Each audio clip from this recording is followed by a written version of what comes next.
Good afternoon, my friends. This is the Grimflayer. Hope you're doing very well today, and I am here to talk to you about Garruk Relentless, who is a card that is potentially overlooked these days in Modern. Now, make no mistake, I think by and large, Garruk Relentless has been left behind as far as power creep is concerned. It's a card that seems broadly viable. Like, you look at it and say, yeah, I could slot that into a deck and he'd be fine. For example, I used to have him in the maybe board of some rock lists a couple of years ago. He does a lot. But it feels like a card like this that's just generically pretty good has its best days behind it. You know what I mean? Power creep, efficiency creep, if that's a term that we can coin. These are all factors, Modern moves on, the march of time goes on, and cards like Garruk Relentless often get left behind. Or do they? Well, my case to make here is that in the right context, in the right shell, Garruk Relentless is actually a very interesting inclusion, and the context, the shell that we're referring to is, of course, Gruul midrange, also known as Ponza, also known as Blacklist Jund to the denizens of my Discord, and you're looking at the most recent list that I've played through a league, and yes, I did, in fact, register Garruk Relentless in a league in my sideboard. So we're going to do a few minutes of theory on exactly why Garruk is more viable in Gruul than he would otherwise be in a deck like Rock, or in any other kind of fair mid-rangey deck that might otherwise be interested in a card like this. And we are going to talk in those few minutes about why Garruk kind of plugs a hole that no other card can plug quite as efficiently. That is kind of a low-key under-the-radar weakness for this very powerful archetype. We will then put theory into practice with some really fun Garruk-related gameplay, so get your great axe at the ready, prepare to be cursed by the veil, and let's talk a little bit about one of Modern's hidden gems, Garruk Relentless. So thank you so much for watching. Thanks as always to the Patreon supporters, and let's get into it. Okay, well, some of you might not even know what this guy does, so without having to make you open a different tab, let's do a quick refresher. 3 generic, 1 green for a legendary Garruk Planeswalker. So he's a flip card in the front side. He comes in with 3 loyalty, and he has 2 0 abilities. One of them is just creating a 2/2 green wolf creature token. It's not the most exciting, but it's honestly not that bad either. A big part of why Gideon Ally of Zendikar sees play is because he can just start churning out 2/2s if there's nothing better to do. So do not underestimate that ability. It's actually very, very impactful. Very important to have a proactive, non-conditionally good thing to do with a Planeswalker, especially a 4-drop one, and Garruk does provide that, but his other 0 ability is what gets really interesting. He deals 3 damage to target creature. That creature deals damage equal to its power to him. And then, when Garruk Relentless has 2 or fewer loyalty counters on him, which he by definition will if he's killing anything besides a 0 power creature and also surviving that, he will be transformed. He will be flipped. And then he becomes Garruk the Veil Cursed, where he has 3 very interesting abilities. Number 1, he can start ticking back up. Even if he killed a 2-power creature, you can still +1 him. Make a 1/1 black wolf creature token with Death Touch. So that's obviously pretty powerful as far as recurring value is concerned.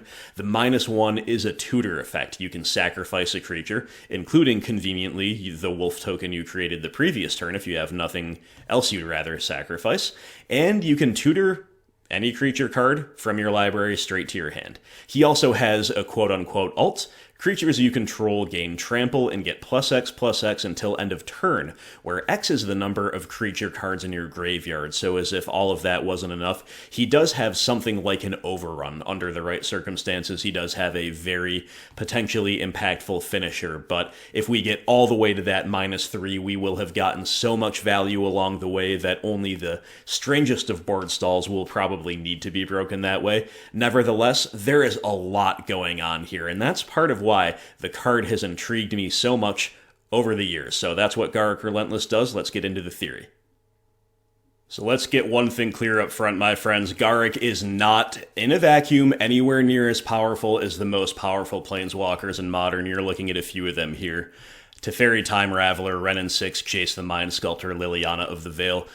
Some of these are more generalist than others, but these are very much the best in class in terms of what they do. Make no mistake, I'm not saying main deck for Garruk Relentless and all of your problems will be solved. Again, I want to keep things in perspective. He's not as powerful as the very A-class, S-class maybe, planeswalkers in Modern, but those are not the only planeswalkers that see play. But those top-class planeswalkers are not the only ones that see play in Modern, my friends, and you're looking at 4 planeswalkers that you should never be surprised to see hit the table across from you, at least in the context of the decks that usually play them. And this is a class of planeswalker that, again, sees a ton of play and is very, very potent in the right shell, but none of these cards are, to me, significantly more powerful than Garruk Relentless in a vacuum. Now, yes, context matters, but again, we are making the argument that the specific context of Gruul is very favorable to Garruk. So with that in mind, if cards like this in a vacuum are not like blowing Garruk out of the water, and we can make a case for Garruk being really, really favored in the specific environment of Gruul relative to the broad meta, then maybe we're really getting somewhere. But why would Garruk be so well positioned?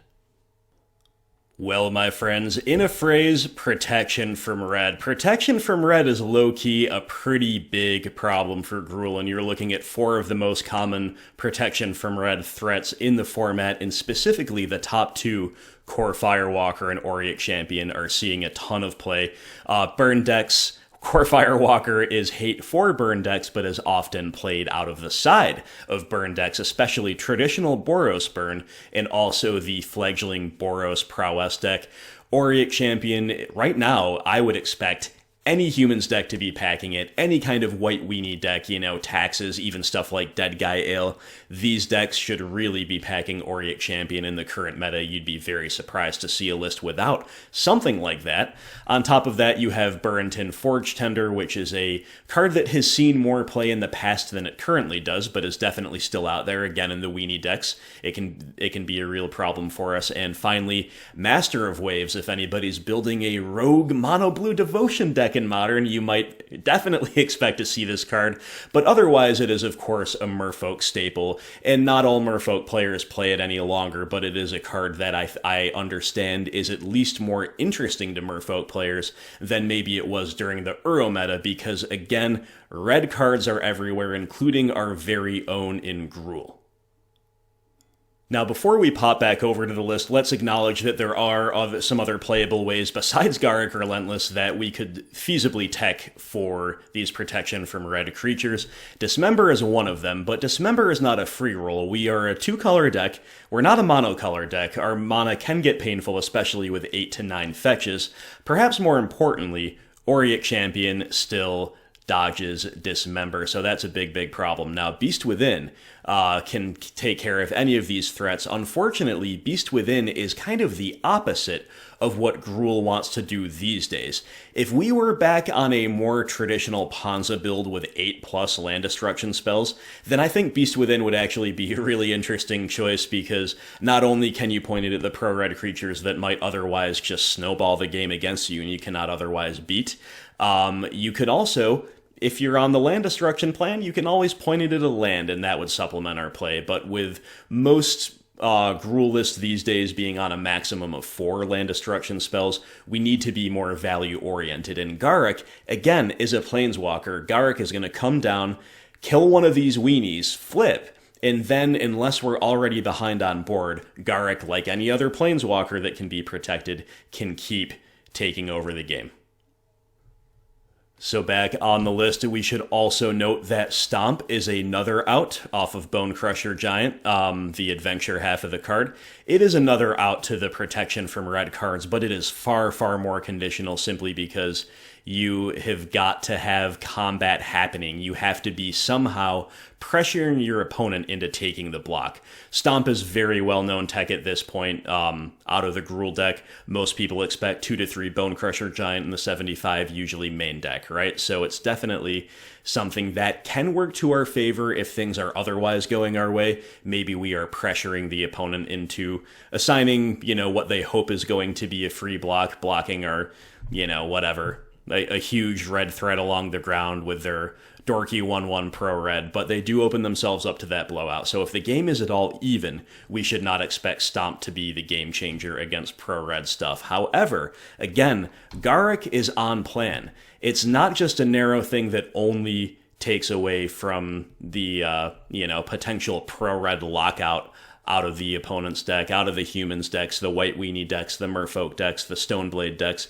Garruk is definitely something that against any low curve deck, I'm actually pretty happy to bring in, and not only for the protection from red angle, but for a couple other different reasons. So one of them is that Anger of the Gods, even though I'm playing it in this list, it is definitely feel bad a lot of the time. It is, let's say, high variance in the list, right? We have all kinds of X3s or smaller on our side. I'm even on a 5th accelerant that can die to anger with this build in the form of Birds of Paradise, but leaving aside the birds, we have Arbor Elf, we have Bone Crusher, Giant, Magus of the Moon, Seasoned Pyromancer, and its tokens, Bloodbraid Elf. We play a whole lot of things that die to Anger of the Gods. Nevertheless, Anger is kind of a more often than not, I would say, present in the average Gruul list right now, simply because we do need the ability to deal with go-wide decks, right? And hey, for what it's worth, Garruk's Wolves, both the green ones from the front side and the black Death Touch ones from the flip side,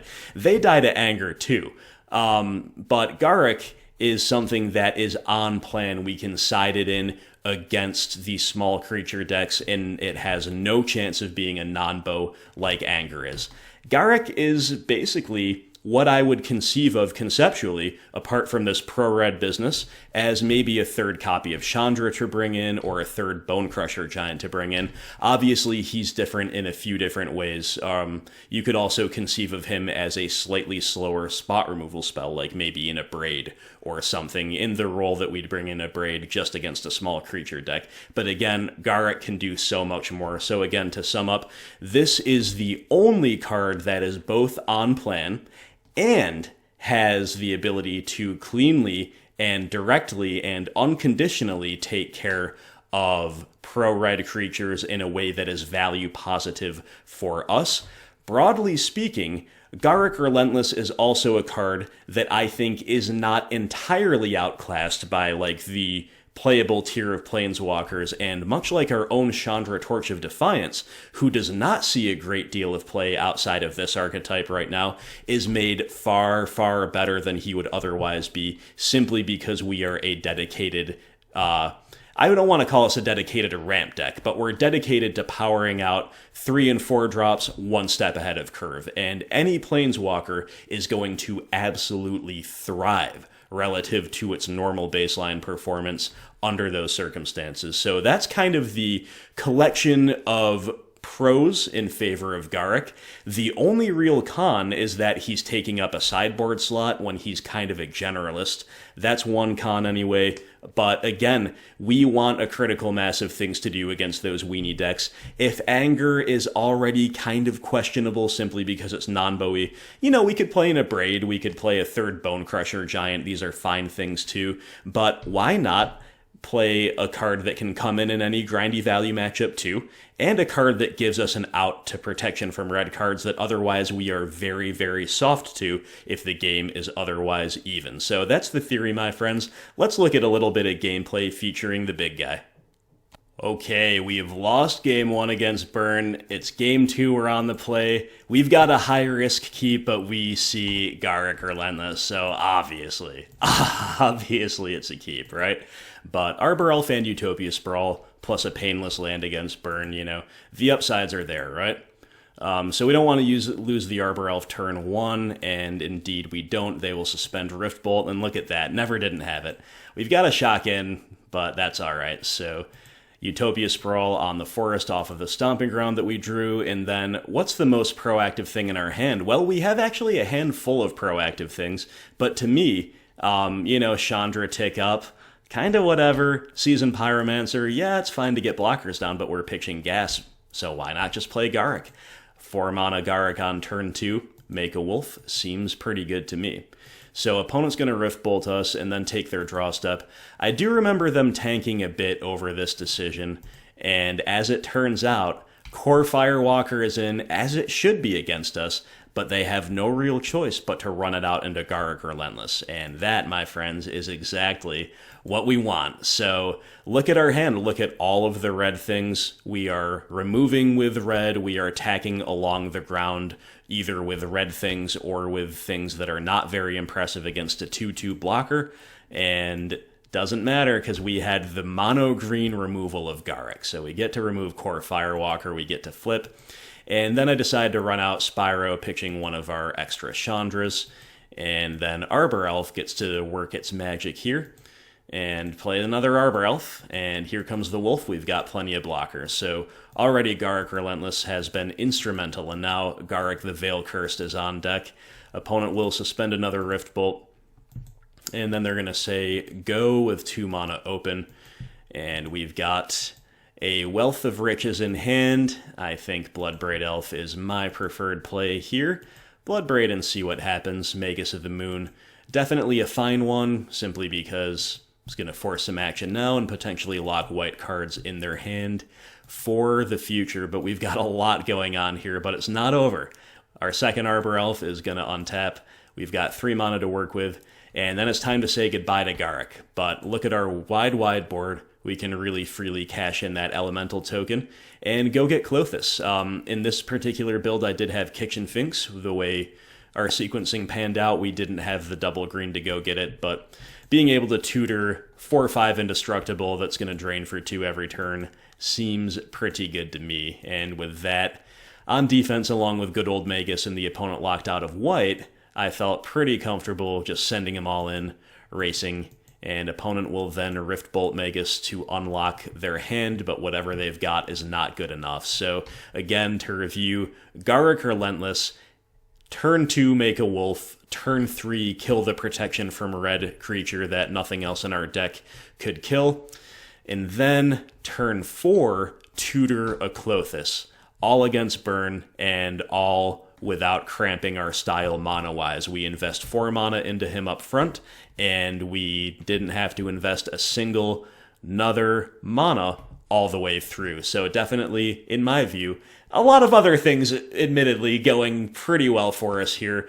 but definitely Garruk instrumental. You know, that's the thing, is when a lot of other things are going well, unless you've got like an early Glorybringer to attack over something like Core Firewalker, that card can really extend the game, and then maybe things don't go so well over time. But Garruk ensured that we got there Game 2 against Burn.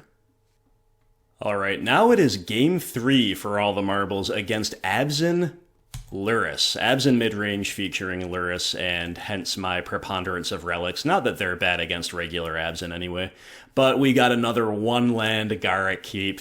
Never scared. Never scared. We've got Utopia Sprawl. Let's do it. And we've got a lot of disruption, right? The relics are very, very impactful against a deck like this, as any BGX player will tell you. So, you know, drawing the 3rd land is awesome. We can slam Magus of the Moon, but the opponent had showed me a lot of basic lands, you know, more than you might necessarily expect, I would say, on a 3-color deck, more than is a given anyway. And between that and the fact that they can push Magus here by fetching in response, definitely didn't want to get tempoed out, looking instead to tempo the opponent out, play a couple relics, and also try to ensure our 4th land drop, because Garruk is a very, very proactive thing to do if we're keeping their creature small with these relics. If we can maybe crack one of them on the end step to power out an early Garruk, that would be great. Opponent shows us that they've got the natty basics, so I'm glad we played relics over the Moon, and with the aforementioned in mind, after the opponent inquisitions away our Spyro, we're going to crack one of the relics in search of the mythical 4th land. We find Klothys, and we find another relic. So Garruk will have to wait, but Klothys obviously very, very good against any PGX deck, and we continue presenting the opponent with a lot of disruption, and then the opponent will disrupt us right back. Decay on our Utopia Sprawl. Feels bad, man.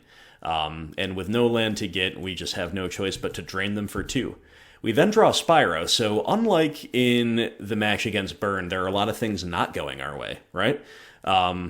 So we're priced into cracking yet another relic, again, just looking for land drops, and We got another relic where that came from. We're drawing all three, which is pretty good. And we have hit the third land as well, so Verdant Catacombs will go down. And then opponent is playing a Dark Confidant, which is obviously a fine card when it sticks, but they're having land issues of their own, and they're also being very patient with the bauble here. Partially, I suppose, because of the presence of Klothys and Relic. So on the end step, the fetch land is the perfect draw because it itself is a land, but it also allows us to make mana if we so desire with Klothys. Having drawn Bone Crusher Giant, we do indeed decide to make the mana. Then, for fear of Lurrus, like black land into Lurrus next turn, before we do anything else, we're going to exile the bauble with a relic activation. And then what we've all been waiting for, it's Garruk time. Another just perfect use case of Garruk. When we've disrupted the opponent, we are ahead on board kind of with Klothys, even though we don't have any active creatures, but the point is the board is clear. The opponent will not play haste threat, so Garruk gets to trade off and flip and survive. Opponent is now reduced to playing mediocre threats one at a time, never a good spot to be in against Gruul. And we can kind of do a variety of things here, but we'll just drain with Klothys, we'll just make a wolf with Garruk. This is again, kind of like the Gideon ally of Zendikar mode on both sides of this. When you don't have anything else that you need to do, you can always just make a wolf, right? And it's pretty darn good. Then, of course, we get to stomp the ooze, hold up Relic, it's all looking pretty nice, but again, we haven't had things all our own way. Opponent slams a Tarmogoyf. You get the impression here, at least I do, that they've been slow rolling that a little bit. If we hadn't had all these relics and all these Klothys triggers, we might have seen a very big Tarmogoyf much earlier. But as it is, Goyf is well in hand, well under control. And, again, you could maybe do a couple different things here, but we go with a Bloodbraid. Never a bad call. We Bloodbraid into Spyro. Seems fine. We're struggling to get use cases out of the other ones in hand. Unfortunately, we hit 2 lands, so this, in theory, is definitely a point of the game where things could go a little bit wrong if we didn't have a planeswalker. Really doesn't seem like it, and yeah, don't get it wrong, they'll struggle to beat this Klothys above anything else, but we still have the Garruk value, and indeed, we're going to utilize it. So once again, we get to cash in an elemental token, very, very powerful, and we go get Obstinate Baloth. So the reason I get Baloth there is because it's something that's totally undiscardable, right? So even if they, have some kind of play I don't expect, followed by a Thoughtseize, the Baloth will still hit the field. Opponents go in Collective Brutality mode. They get to kill the Spyro. They have to pitch a Lurrus to do so. They whiff on the hand check. And then they've got Path to Exile, which is all well and good. But the opponent has had to sequence in such a way where they're pathing and brutalitying away otherwise relatively low-value targets, and then attacking with a Tarmogoyf, simply because Garruk is too oppressive otherwise.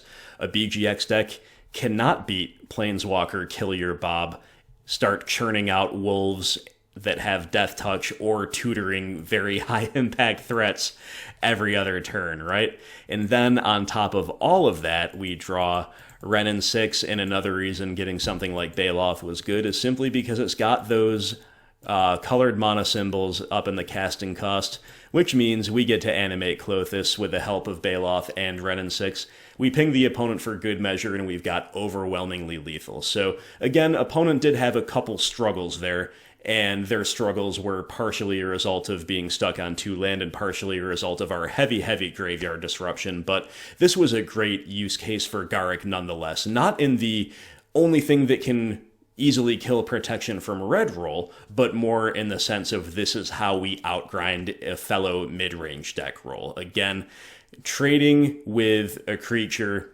that's already a 2-for-1 in our favor. When you factor in the wolves and the tutoring, it's just a huge X for 1. It just goes to show that Garruk can play that role roughly as well as something like Chandra, Torch of Defiance. Okay, guys, so another Game 3 for you. This one from a league where almost every single match went right down to the wire. One of the most intense leagues I've played in a while. We are against a red Prowess deck that's kind of, to me, a bit of a hybrid between normal mono red Prowess and the M. Hayashi aggro deck with Obosh, however you pronounce it, Obosh the Prey Piercer. This card is in an otherwise relatively normal mono red Prowess deck. And again, it's game 3 of this league round, and we're on the play. We have to take a mulligan, and we mulligan to yet another one-lander. It occurs to me that we're showing you all the one-land keeps this time around, but hey, it's good stuff, and Gruul sometimes can operate on it, but we've got a lot to do here. Just as an aside, with my particular build that I was playing here, I had exactly 1 Cindervines that felt pretty good to bring in. Maybe better than, like a Magus of the Moon or something here. I'm kind of skeptical about bringing in all your Cindervines against the aggro decks, but I think if it's better than bad stuff, that's pretty fine, right? So unfortunately, things are not going our way at all. We have mulligan to 6. We kept a one-lander. We have not only not drawn the second land, we've drawn an awkward Utopia Sprawl. So respecting the power of their deck and its ability to put together kills out of nowhere, I do decide, okay, let's play the Dragon's Claw. Let's assume we're going to draw a land hopefully next turn. If not, we can decide between Utopia Sprawl and Cindervines, right? And in game 2, we did not show them Dragon's Claw, so whether or not a card like a Braid, if they have it, will be in, I'm not certain. In any case, client's going a little slow here, so opponent will play a Swifty and attack us, then second main phase, light up the stage, but just into a pair of mountains. And they're mismatched nonetheless, but there's some pretty cool prints, some newer ones. And then I'm going to have to start hitting play here, I guess. Back over to us. Or maybe hit next turn. Let's try that. Yeah, okay. Okay, we might have to next turn through a couple of these, but we find Garruk. Garruk has appeared. Garruk shows up in the hand. Unfortunately, we have no other play again besides the aforementioned Utopia Sprawl or Cindervines. We go for the Sprawl. It's just all pretty rough. Opponent will then burst Lightning main phase to turn on another light up, which they do. They have misplayed a little bit by playing a mountain from hand, and with these 3 in the exile zone, you definitely want to use one of them this turn. 2 of them will expire. But then opponent's got a Lava Dart, so our Dragon's Claw is really the only thing keeping our head above water right now. We might actually be dead without it, or at least pretty close, especially if they would have the freedom to shove all in with that Lava Dart. But as it is, we get hit for 8, so despite all of our life gain, we are down to 11. They do have a bit of a board state here, to say the least. And they always have Obosh waiting in the wings, and of course Bone Crusher Giant as well, with 1 card in hand. So let's see what we can do. We have drawn a mountain, so it's Bloodbraid Elf time. I'm playing for a little bit of a higher upside. We don't really get it with Arbor Elf. Like, if it untaps, it's okay, but realistically, it's not untapping, right? I judge that to be better than playing the Garruk out there, because Bloodbraid Elf has a higher upside, and also remember we're benefiting from our own spells with Dragon's Claw, right? So we've got to bide our time a little bit more with Garruk, but opponent's got another Stomp in hand and a Lava Dart, so they totally clear out our blockers, punish us pretty badly for going Bloodbraid Elf last turn, and then coming across, putting us back to just where we were before, which is at 8. Back over to us. Oh boy. Come on, client. So this time we are going to go Spyro mode, because we've got some stuff I'm not that excited about in hand. The second Spyro and the first Cindervines are a pretty free pitch. We loot into a land and a Bloodbraid Elf. All of that is totally fine. Once again, we're forcing them to have a good way to clear out blockers, and we are gaining life off of our own Dragon's Claw, which is very, very important. Opponent's going to cast that Bone Crusher Giant from exile. And then they're sending in both of these. I decide to call their bluff. We double block one and we chump block the other. We do get a mutagenic growth out of the opponent, so we would have been pretty punished for not blocking that way, but they do get to clear out our entire board, so every time we make some blockers, the opponent just seems to have the capacity to deal with them. back to us, and we have hit another Bloodbraid Elf, and once again, we're going to spin the wheel, try to find the perfect spot later on for Garruk, make sure we're gaining our life with Dragon's Claw. And speaking of gaining life, hey, we cascade into Weather the Storm. Not the very best one, but a quick gain 6 is definitely not bad in context. Opponent will crack Fiery Islet, and then they will put Obosh into hand, and then they tank for a while before they go to attacks. I think this might be a bluff attack, but I also think even if it's not, taking the trade with Bonecrusher Giant there is totally fine. So maybe we could have gotten a kill with a Bloodbraid Elf block, but I think that's fine as well.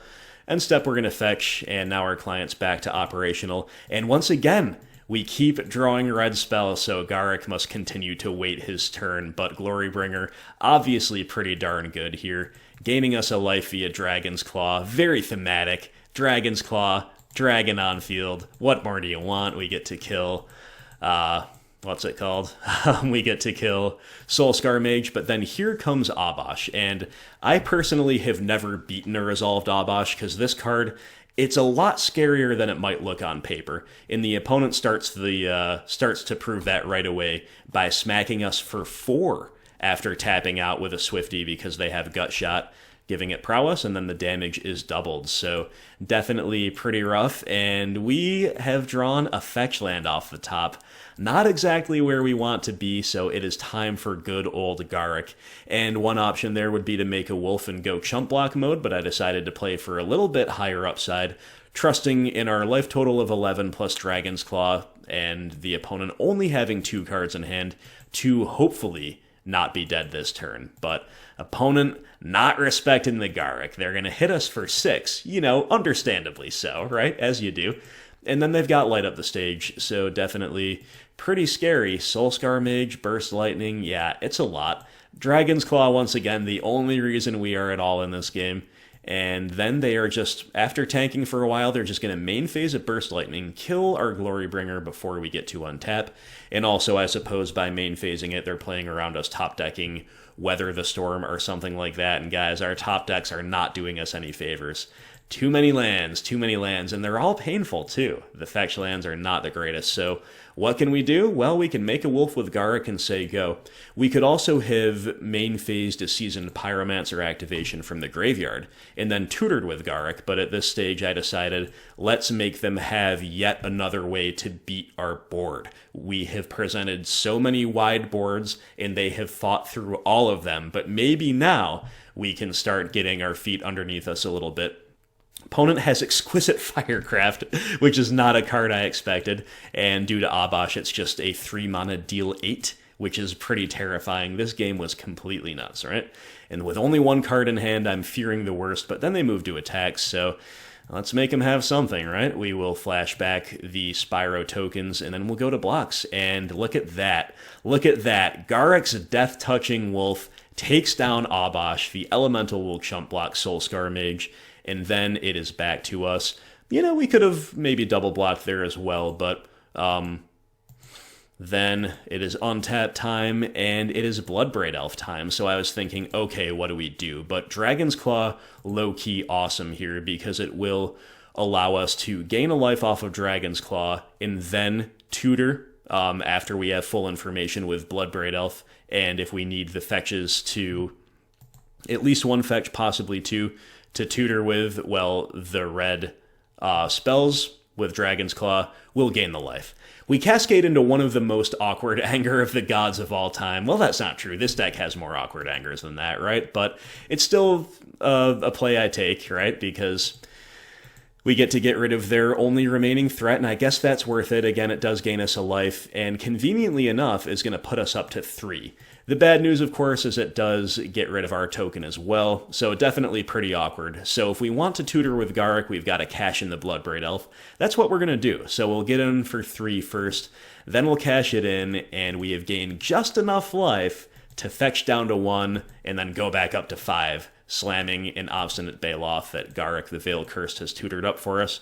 Opponent will pass. We are sitting pretty behind our Dragon's Claw, but the top of our deck is still really bad. We've drawn so many lands in the last few turns, it is completely unreasonable, but We do still have plays, if our client will show us them, because once again, Season Pyro coming in the clutch, we get to go make elementals, cash in Garruk, cash in an elemental token, tutor and play Clothies, gaining a life along the way, sitting behind a Dragon Claw and 2 blockers at 6 life, and just trying with all of our might not to die this turn. Opponent's got a really interesting turn where they're going to stomp and play Kozilek's Return, wiping our board. Fair enough, but guess what?